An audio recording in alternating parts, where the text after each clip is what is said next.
Selamat datang Jemaat Every Nation yang dikasihi Tuhan dimanapun Anda berada, serta Bapak, Ibu, dan Saudara sekalian yang baru pertama kali mengikuti ibadah online Gereja Every Nation Jogja hari Minggu tanggal 27 Juni 2020. Kami mengucap syukur atas kasih dan kesetiaan Bapak dan Ibu Saudara sekalian. Pada hari Minggu yang berbahagia ini, mari kita meninggikan nama Tuhan dengan memujinya dan menyembahnya. Seperti dikatakan dalam Mazmur 13 ayat 6, "Tetapi aku kepada kasih setiamu, aku percaya, hatiku bersorak-sorak karena penyelamatanmu. Aku mau menyanyi untuk Tuhan, karena Ia telah berbuat baik kepadaku." Seperti Daud katakan, mari kita bersukacita dan meninggikan nama Tuhan, karena Ia baik dan kasih setianya tidak berhenti melimpah dalam kehidupan kita sampai detik ini. Mari kita berdoa. Bapa di surga, kami berterima kasih atas kasih dan kesetiaan yang Engkau sudah berikan kepada kami. Kami mengucap syukur atas semua kenyamanan dan berkat yang kami bisa nikmati hingga saat ini. Biarlah berkat yang kami terima menjadi berkat bagi orang lain, menjadi berkat bagi orang-orang yang berada di sekitar kami, biar mereka mengenal Engkau. Dan biarlah kami bisa terus membangun hubungan bersama Engkau dan meninggikan Engkau dalam kehidupan kami. Kami menyerahkan ibadah online pada hari ini ke dalam tangan-Mu. Dalam nama Yesus kami berdoa. Amin.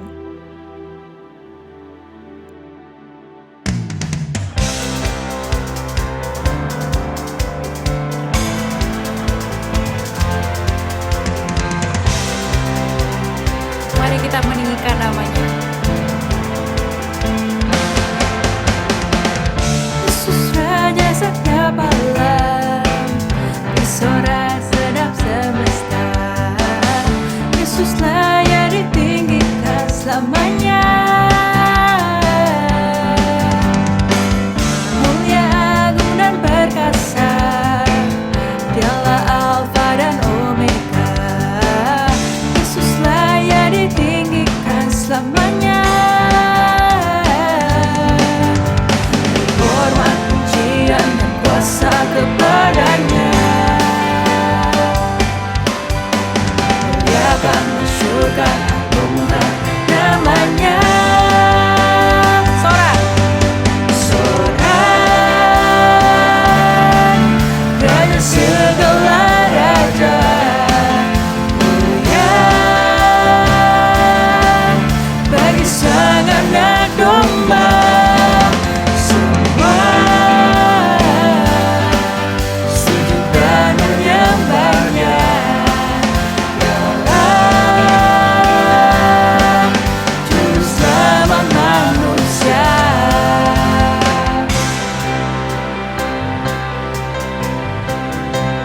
Mari kita nyanyikan, rayakan. Rayakanlah anugerahnya, bersama memuliakannya. Yesuslah yang ditinggikan selamanya. Menari dan bernyanyilah, serukan pujian Sang Raja. Yesuslah yang ditinggikan selamanya.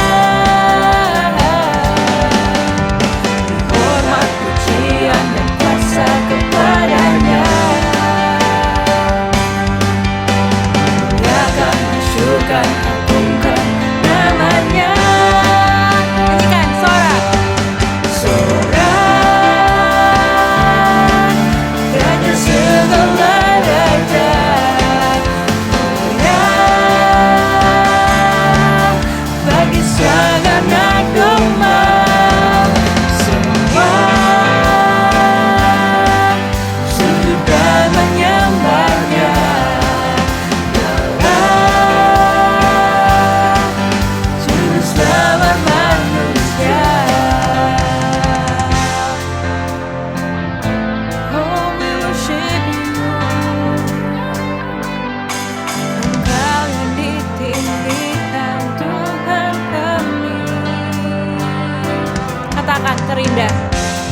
Terindah di bumi dan di surga, baginya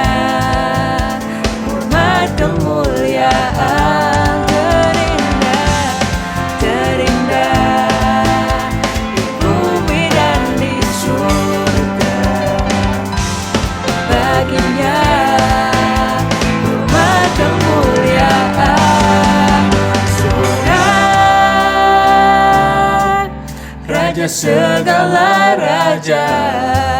Mulia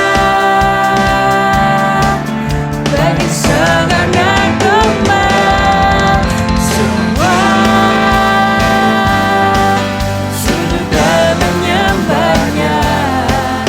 Dialah juru selamat manusia.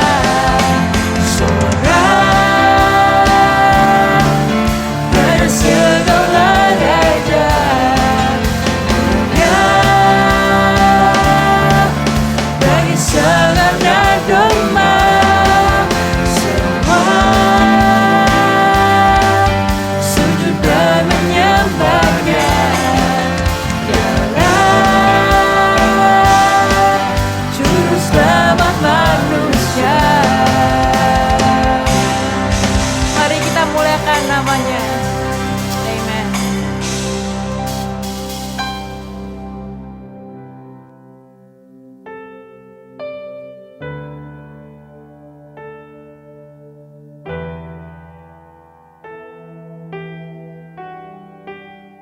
Mari Bapak Ibu Saudara kita menyanyikan lagu ini karena begitu besar kasih Allah kepada kita. Dia mengasihi kita meskipun kita masih dalam dosa. Amin. Terima kasih Tuhan. See what love. See what love the Father has for us, that He breathed life in what once was dust. And know what love life is on us, that His Son would give His life for us. We receive Your love for us.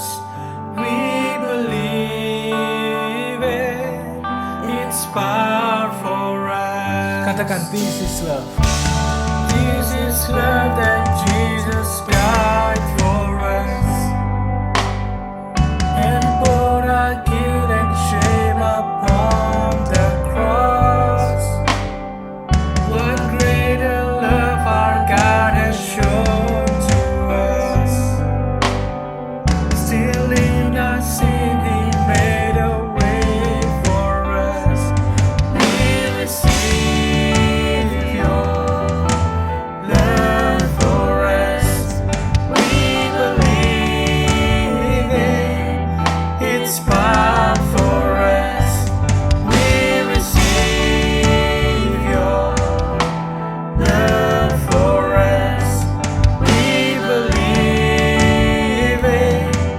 It's power for us. Our sin has been defeated. Our sin has been defeated. Oh, death, where is your sting? The love of our Messiah has won our victory. The power of Your love, we sing, Lord, we receive. The love that bought our freedom, the love of Christ our King. Our sin has been defeated. Oh, death, where is your sting? The love of our Messiah has won our victory. The power of Your love, we sing, Lord, we receive. The love that bought our freedom, the love of Christ our King. Our sin has been defeated. Oh, then where is your sting? The love of our Messiah has won our victory. The power of Your love.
Halo, selamat hari Minggu Bapak Ibu Saudara, Jemaat Every Nation Jogja yang dikasihi sekalian.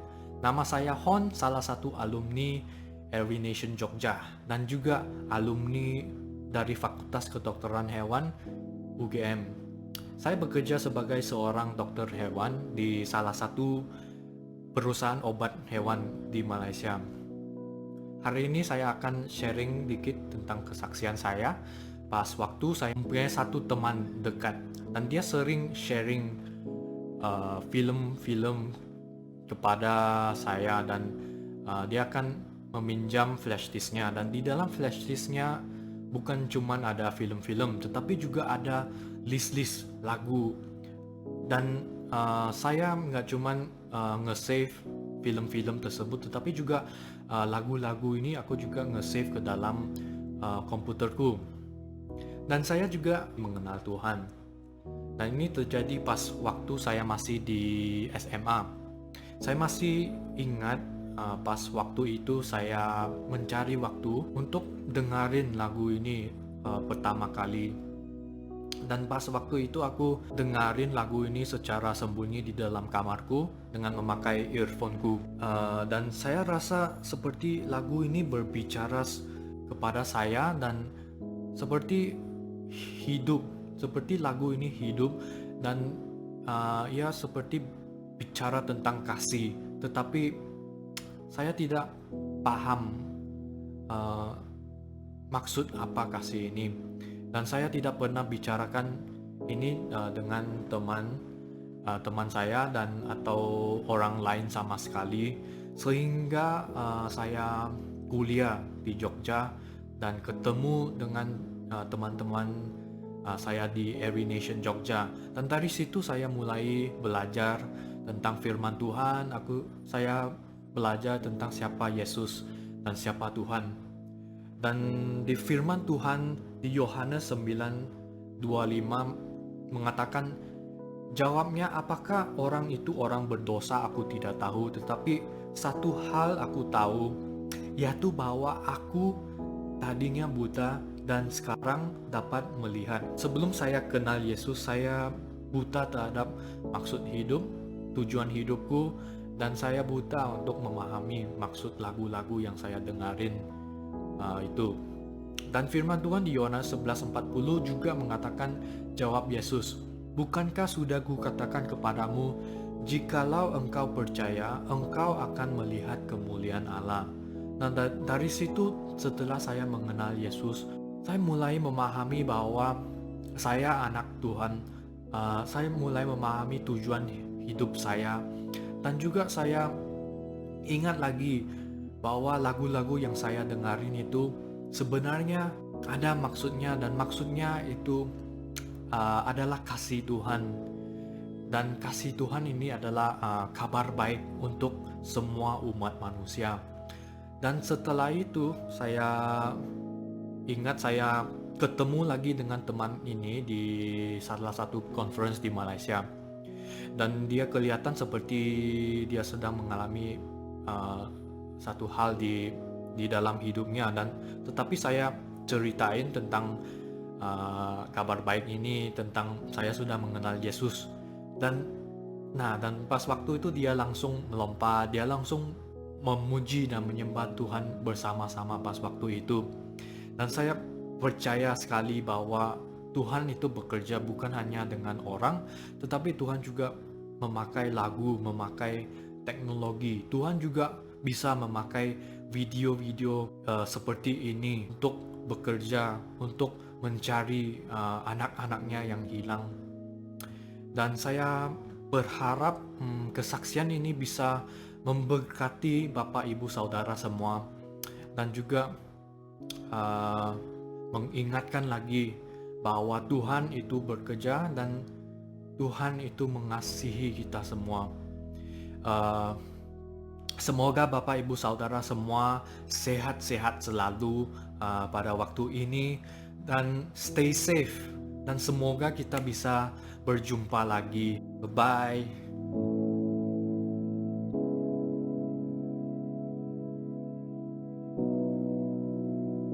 Bapak Ibu Saudara sekalian dikasih Tuhan, Jemaat Every Nation dimanapun Anda berada. Selamat datang kembali di ibadah online Every Nation Jogja pada hari ini Minggu tanggal 28 Juni tahun 2020 bersama saya Pastor Jimmy Peter Kloserang. Sebelum kita mendengarkan firman Tuhan, mari kita berdoa terlebih dahulu.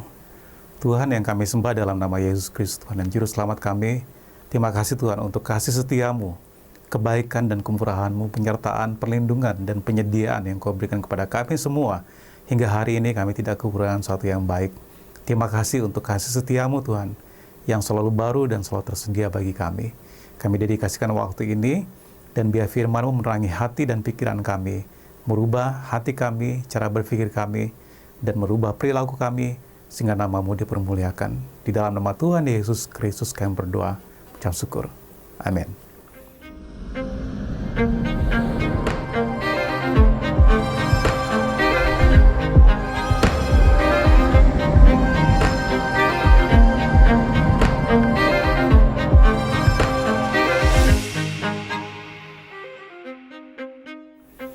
Bapak Ibu Saudara sekalian, kita akan melanjutkan seri khotbah kita pada hari ini yang berjudul The Gospel Explained atau Injil yang dijelaskan, pengajaran selama 23 minggu yang diambil dari kitab Roma.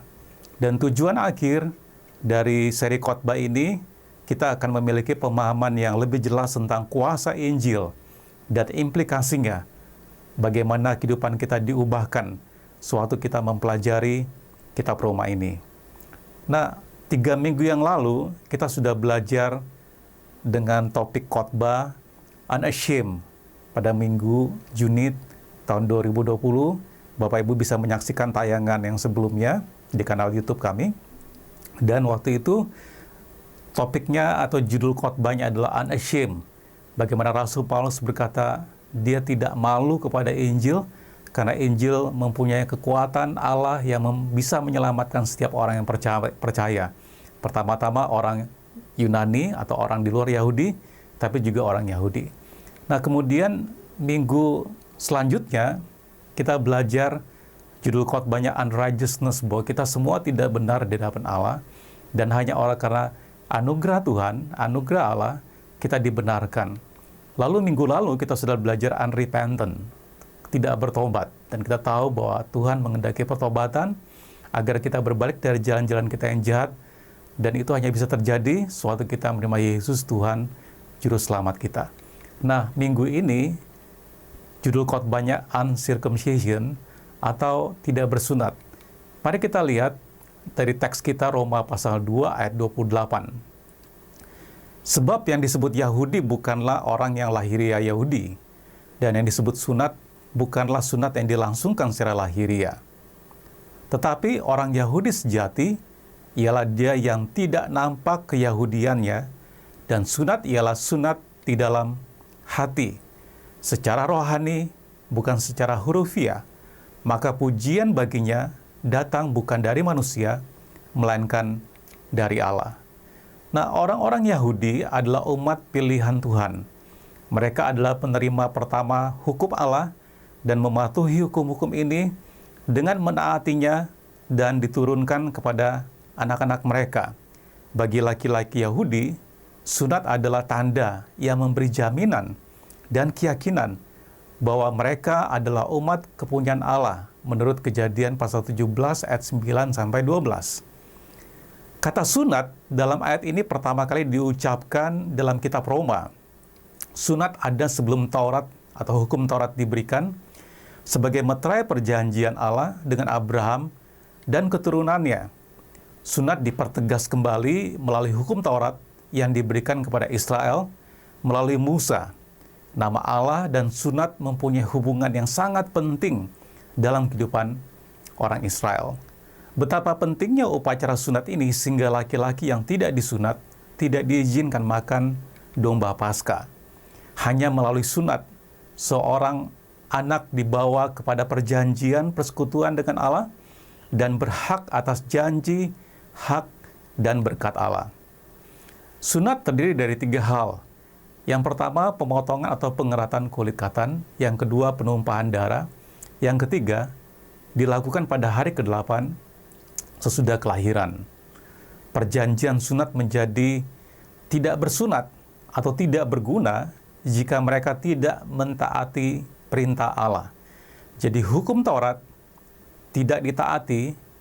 Jadi jika hukum Taurat tidak ditaati, sunat dalam daging menjadi seperti tidak bersunat di hadapan Allah, menurut Galatia pasal 5 ayat 3. Sekali lagi aku katakan kepada setiap orang yang menyunatkan dirinya bahwa ia wajib melakukan seluruh hukum Taurat. Jadi Rasul Paulus berkata kepada jemaat di Galatia bahwa setiap orang yang menyunatkan dirinya itu wajib melakukan seluruh isi hukum Taurat. Nah, kalau mereka disunat tapi tidak melakukan hukum Taurat, sama artinya dengan tidak disunat. Nah, orang-orang Yahudi ini, mereka berpendapat bahwa sunat ini diharuskan atau diwajibkan bagi bangsa-bangsa di luar mereka atau non-Yahudi. Dan ingat pelajaran minggu lalu, bagi orang Yahudi, bangsa-bangsa di luar Yahudi itu seperti bangsa-bangsa yang tidak bersunat atau bangsa-bangsa yang bahkan dikatakan kafir karena mereka tidak mengenal Allah, mereka tidak punya perjanjian dengan Allah, mereka tidak punya hukum Taurat seperti mereka. Nah, mereka memaksakan, orang-orang Yahudi ini memaksakan semua bangsa di luar Yahudi yang datang kepada Tuhan harus juga disunat sebagai meterai keselamatan mereka. Dan perbedaan pendapat ini cukup tajam. Kalau Bapak Ibu mempelajari kitab Galatia, di situ jelas sekali Rasul Paulus menentang perbuatan sunat ini yang hanya dituntut sebagai lahiriah, sementara mereka tidak sungguh-sungguh bertobat. Nah, di dalam perikop ini, Rasul Paulus mengkonfrontasi pola pikir ini dengan menunjukkan bahwa bukan perbuatan sunat yang menyelamatkan seseorang dan menempatkan mereka dalam posisi yang benar dengan Tuhan, tetapi masalah pertobatan atau sunat yang sejati adalah masalah hati, ketaatan dari hati oleh Roh Allah. Hari ini kita akan melihat dua kebenaran tentang perintah Allah yang Paulus inginkan agar orang Yahudi, dan bukan hanya orang Yahudi, tapi kita yang hidup pada hari ini, agar kita memahaminya. Yang pertama, poin pertama, kita harus tahu dan mengajarkan perintah-perintah Allah, tetapi lebih penting daripada mengajarkannya, kita harus mematuhinya. Roma 2 ayat 23, engkau bermegah atas hukum Taurat. Mengapa engkau sendiri menghina Allah dengan melanggar hukum Taurat itu? Seperti ada tertulis, sebab karena kamulah nama Allah dihujat di antara bangsa-bangsa lain. Sunat memang ada gunanya jika engkau mentaati hukum Taurat, tetapi jika engkau melanggar hukum Taurat, maka sunatmu tidak ada lagi gunanya. Nah, orang-orang Yahudi sangat membanggakan diri mereka karena mereka tahu dan mereka mengamati hukum Taurat, hukum Tuhan. Mereka menerima hukum Taurat dan mereka punya akses kepada hukum itu, mereka punya akses kepada Tuhan sendiri. Bahkan begitu yakinnya mereka, begitu eksklusifnya mereka menyebut diri mereka sebagai the chosen one atau yang terpilih. Mereka memperlakukan sunat sama seperti lencana atau meterai dan membuktikan bahwa mereka benar di hadapan Allah dan mereka milik kepunyaannya. Jadi bagi bangsa Yahudi, orang Yahudi, sunat itu seperti emblem atau meterai, ya, di mana mereka menunjukkan bahwa mereka punya eksklusivitas, mereka punya kekhususan di hadapan Tuhan, mereka merasa mereka terpilih, mereka punya akses dibenarkan, mereka punya akses datang langsung di hadapan Tuhan. Nah, tetapi bagaimana dalam konteks kekinian? Seringkali kita juga sebagai orang Kristen, kita memakai simbol-simbol ini, apakah kalung salib, atau logo, atau stiker, atau kaos yang bertuliskan slogan-slogan yang berbau rohani atau Kristen. Tentu saja semua itu tidak salah. Tetapi Rasul Paulus sama seperti di dalam kitab Roma ini berusaha meyakinkan bahwa sunat yang sejati bukanlah lahiriah, bukanlah apa yang kita pakai atau perkataan kita, atau kalung salib yang kita pakai, tetapi yang paling penting yang menunjukkan bahwa kekristenan sejati kita adalah hati yang bertobat.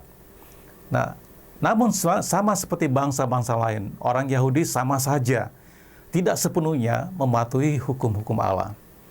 Sebagai hasil dari kemunafikan mereka, akhirnya nama Tuhan dihujat di antara bangsa-bangsa lain. Orang-orang Yahudi yang seharusnya mewakili Tuhan kepada orang-orang yang belum percaya, mereka gagal memberikan kehormatan yang selayaknya Tuhan atau Allah dapatkan. Sungguh tragis, orang Yahudi yang seharusnya membawa kepujian bagi nama Tuhan malah menjadi batu sandungan. Padahal arti kata Yahudi yang berasal dari kata Yehuda berarti syukur, pujian, atau praise kepada Allah. Ini kita bisa lihat di dalam Kejadian pasal 29 ayat 35, ketika Lea, waktu itu istrinya Yakub, mengandung pula lah ia, lalu melahirkan seorang anak laki-laki, maka ia berkata, sekali ini aku akan bersyukur kepada Tuhan. Itulah sebabnya ia menamai anak itu Yehuda. Lalu Lea berkata, sekali lagi aku akan bersyukur kepada Tuhan ketika anaknya Yehuda lahir. Jadi Yehuda berarti praise. Kata Yehuda, lalu kita mendengar, kalau kita korelasikan dengan haleluya, ya, Halel dan Yah. Yah itu berasal dari Yahweh, berasal dari tadi Yehuda, ya. Itu artinya dalam bahasa Ibrani berarti pujian yang gembira dalam lagu untuk bermegah dalam Tuhan. Jadi tragis sekali orang Yahudi yang menganggap mereka punya akses, mereka terpilih, dan mereka harusnya membawa kepujian bagi nama Tuhan, justru karena perbuatan mereka, mereka tidak melakukan hukum Taurat, di dalam hati mereka tidak bertobat, justru menjadi batu sandungan bagi bangsa-bangsa lain yang tidak mengenal Tuhan. Rasul Paulus berkata bahwa mengetahui hukum Allah menjadi berguna hanya jika dipatuhi, dan mereka gagal menaatinya. Sama saja seperti mereka yang tidak bersunat atau orang-orang yang tidak percaya. Menurut Lukas pasal 6, 46-49, mengapa penting bahwa kita mematuhi perintah Tuhan? Lukas pasal 6 ayat 46, mengapa kamu berseru kepadaku Tuhan, Tuhan, padahal kamu tidak melakukan apa yang aku katakan? Setiap orang yang datang kepadaku dan mendengarkan perkataanku serta melakukannya, aku akan menyatakan kepadamu dengan siapa ia dapat disamakan. Sebab ia sama dengan seorang yang mendirikan rumah, orang itu menggali dalam-dalam dan meletakkan dasarnya di atas batu. Ketika datang air bah dan banjir melanda rumah itu tidak dapat digoyahkan, karena rumah itu kokoh dibangun. Akan tetapi barang siapa mendengar perkataanku, tetapi tidak melakukannya, ia sama dengan seorang yang mendirikan rumah di atas tanah tanpa dasar. Ketika banjir melandanya, rumah itu segera rubuh dan hebatlah kerusakannya. Dikatakan rumah itu yang dibangun di atas tanpa dasar, ketika banjir melandanya, rumah itu rubuh dan hebatlah kerusakannya. Bapak Ibu, saudara sekalian, saya ingin memberikan ilustrasi dari Menara Pisa, Italia, yang dibangun pada permulaan abad ke-12. Dan Menara Pisa ini ketika dibangun pertama kali, tidak dibangun dengan miring seperti hari ini, tetapi dibangun dengan tegak. Tapi apa yang terjadi karena fondasinya, dasarnya, struktur tanahnya yang tidak kuat, maka perlahan-lahan Menara Pisa ini kemudian mulai miring. Ya, selama 800 tahun, semakin miring, dan kalau tidak dilakukan suatu tindakan penyelamatan, maka Menara Pisa ini akan roboh. Dan awal abad 20, selama 10 tahun, akhirnya Menara Pisa ini ditutup dari kunjungan wisatawan untuk direnovasi. Dan harga renovasinya sangat mahal. Jika Menara Pisa ini ketika dibangun, membutuhkan dana $4.100.000, renovasi yang dibutuhkan biayanya sebesar $34 juta. Ada 8,5 kali lipat Bisa bayangkan Bapak Ibu Saudara sekalian, kalau dikonversikan ke Indonesia rupiah sekitar 53 miliar biaya yang dibutuhkan untuk renovasi, jauh lebih mahal dan jauh lebih lama proses renovasi dan harga yang dibutuhkan untuk merenovasi Menara Pisa ini agar tidak jatuh. Nah, untuk memperbaiki suatu kesalahan, kita bisa belajar dari kejadian ini, memerlukan waktu yang lama dan harga yang mahal. Demikian juga di Alkitab, sejak penciptaan 2000 tahun yang lalu. Kalau kita pelajari secara sekilas overview dari kejadian sampai Wahyu, penciptaan hanya 2 pasal yang dibutuhkan. Hanya terjadi dalam beberapa hari. Kejatuhan manusia, ada 9 pasal yang direkam dalam Alkitab. Tetapi penebusan dibutuhkan 1176 pasal, dari Kejadian pasal 12 sampai Wahyu pasal 20. Baik, bisa bayangkan 1176 pasal dan kurun waktu ratusan tahun, bahkan ribuan tahun untuk menebus umat manusia. Dan ciptaan baru hanya dibutuhkan 2 pasal. Sekali lagi Bapak Ibu, Saudara sekalian, untuk memperbaiki suatu kesalahan memerlukan waktu yang lama dan harga yang mahal. Dan ketika Tuhan memperbaiki kegagalan kejatuhannya Adam dan Hawa, tadi kita bisa lihat dibutuhkan 1176 pasal. Dan bukan hanya itu, tapi harga yang dibayar sangat mahal. Itu darah Tuhan Yesus sendiri yang harus dicurahkan melalui kematiannya di kayu salib 2000 tahun yang lalu. Dalam Ibrani pasal 29 ayat 35 dikatakan, dan hampir segala sesuatu disucikan menurut hukum Taurat dengan darah, dan tanpa penumpahan darah tidak ada pengampunan dosa. Darah Yesus, Tuhan Yesus Kristus harus dicurahkan untuk menebus kesalahan, kegagalan, kejatuhan umat manusia. Matius tadi pasal 7 tadi mengatakan, jika dasar yang diletakkan itu rapuh untuk membangun satu bangunan, ketika banjir datang dan melanda rumah itu, hebatlah kerusakannya. Harganya mahal dan waktunya lama. Demikian juga Bapak Ibu Saudara sekalian kebenarannya bagi hidup kita sebagai orang Kristen. Kalau kita tahu perintah Tuhan, firman Tuhan, tapi tidak kita lakukan, sebenarnya sama seperti analogi tadi yang Tuhan Yesus berikan. Kita seperti orang yang membangun rumah di atas dasar yang rapuh. Ketika banjir datang melanda, banjir melambangkan masalah-masalah yang datang, yang menghantam kehidupan kita, maka bangunan rohani kita bisa rubuh dan hebatlah kerusakannya. Tapi pada hari ini mari kita belajar agar kita membangun kehidupan kita di atas dasar yang teguh, itu Yesus Kristus sendiri, dan kita hidup dengan melakukan perintah Tuhan. Poin yang kedua, memiliki hubungan dengan Allah dan mematuhi perintah-perintahnya adalah masalah hati, bukan masalah perbuatan, bukan sesuatu yang dilakukan secara lahiriah, bukan tindakan, bukan kegiatan agama, bukan perbuatan atau kebaikan yang kita bisa lakukan untuk menunjukkan bahwa kita orang Kristen, tetapi memiliki hubungan dengan Allah dan mematuhi perintah-perintahnya adalah masalah hati atau dimulai dari hati kita.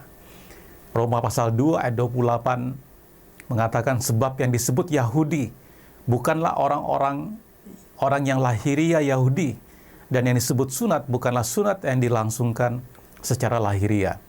Tetapi orang Yahudi sejati ialah dia yang tidak nampak keyahudiannya, dan sunat ialah sunat di dalam hati, secara rohani, bukan secara hurufiah.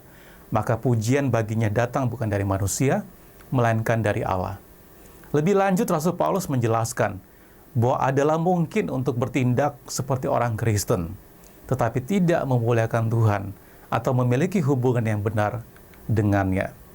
Memiliki hubungan yang benar dengan Tuhan bukan masalah penampilan luar atau ketaatan fisik, tetapi masalah ketaatan hati dan ketaatan dari rohani kita, dari roh kita.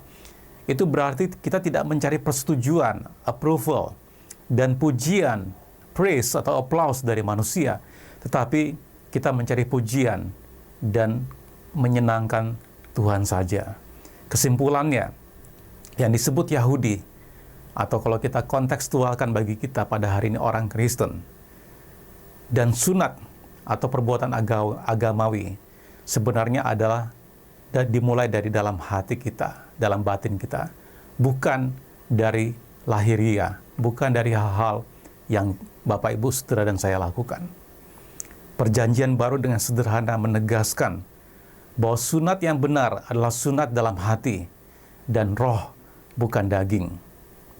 Filipi pasal 3 ayat 3. Rasul Paulus mengatakan kepada jemaat di Filipi, karena kitalah orang-orang bersunat yang beribadah oleh Roh Allah dan bermegah dalam Kristus Yesus dan tidak menaruh percaya pada hal lahiriah.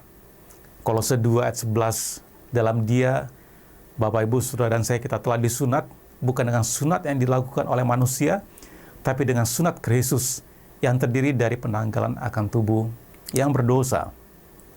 Karena Allah atau Tuhan memandang hati, bukan memandang lahiriah kita. 1 Samuel 16 ayat 7b. Bukan yang dilihat manusia yang dilihat Allah.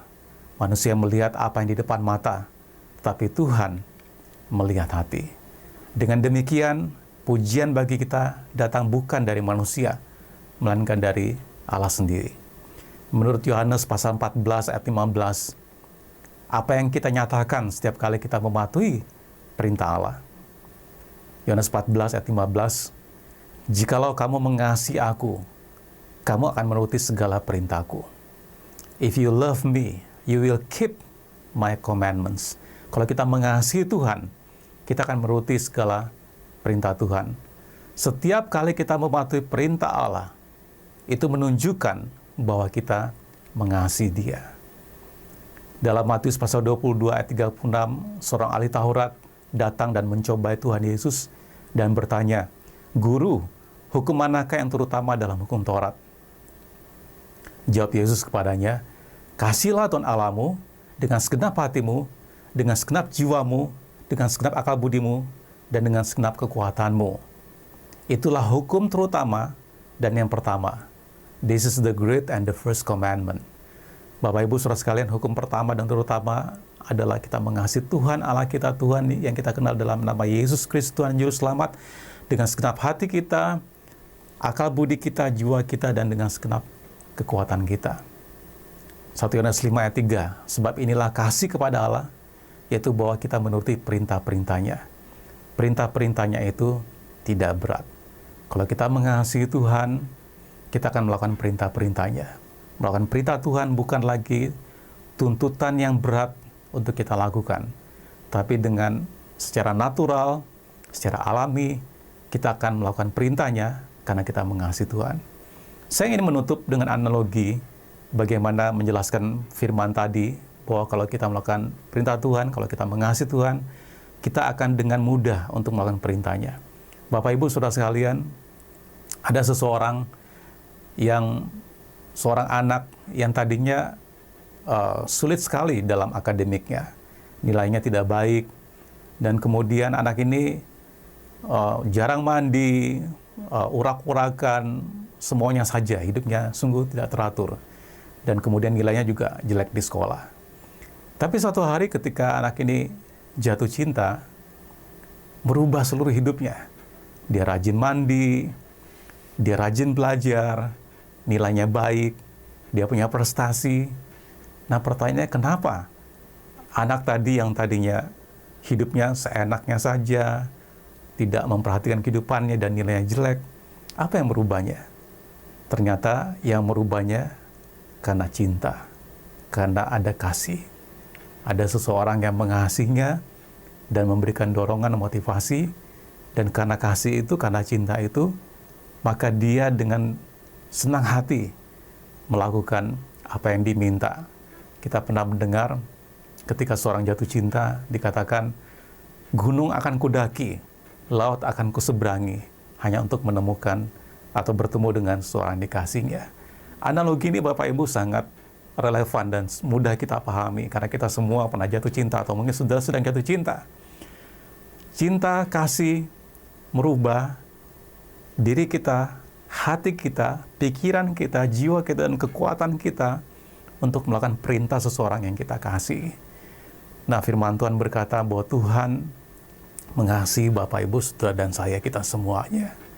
Saya berdoa kasih cinta Tuhan merubah hati kita. Waktu kita bertobat, lahir baru, menerima Yesus sebagai Tuhan dan Juru Selamat kita, kita menerima kasih yang mula-mula, kita merasakan kasih Tuhan dalam kehidupan kita. Kasihnya itu yang membuat kita melakukan perintah Tuhan dengan senang hati. Seperti 1 Yohanes 5 ayat 3 tadi. Sebab inilah kasih kepada Allah, itu bahwa kita menuruti perintah-perintahnya, dan perintah-perintahnya itu tidak berat. Kenapa tidak berat? Karena kita mengasihi Tuhan. Itu sebabnya perintah yang pertama dan terutama tadi, kasihlah Tuhan Allahmu dengan segenap hatimu, segenap jiwamu, akal budi, dan dengan segenap kekuatanmu. Itulah perintah yang pertama dan terutama. Suatu kita mengasihi Tuhan dengan segenap hati kita, segenap jiwa, akal budi, dan kekuatan kita untuk melakukan perintah-perintah Tuhan tidak lagi berat.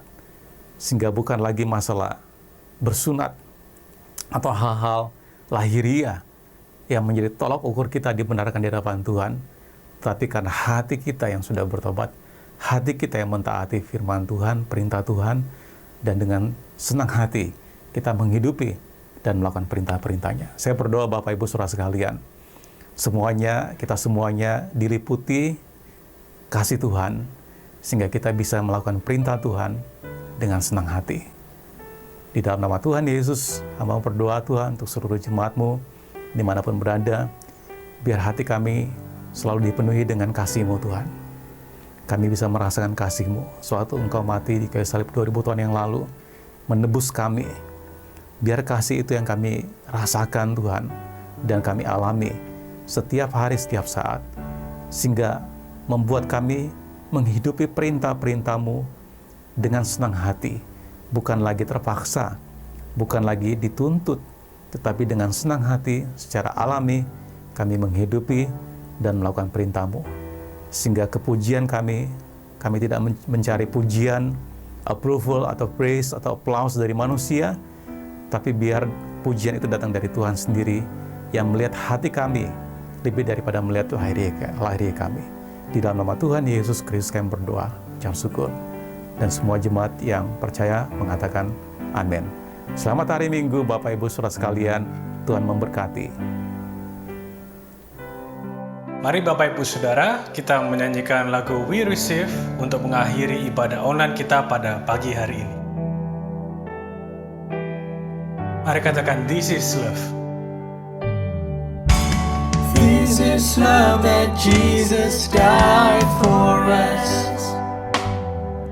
and pour our guilt and shame upon the cross. What greater love our God has shown to us. Still in our sin He made a way for us. Katakan, We receive.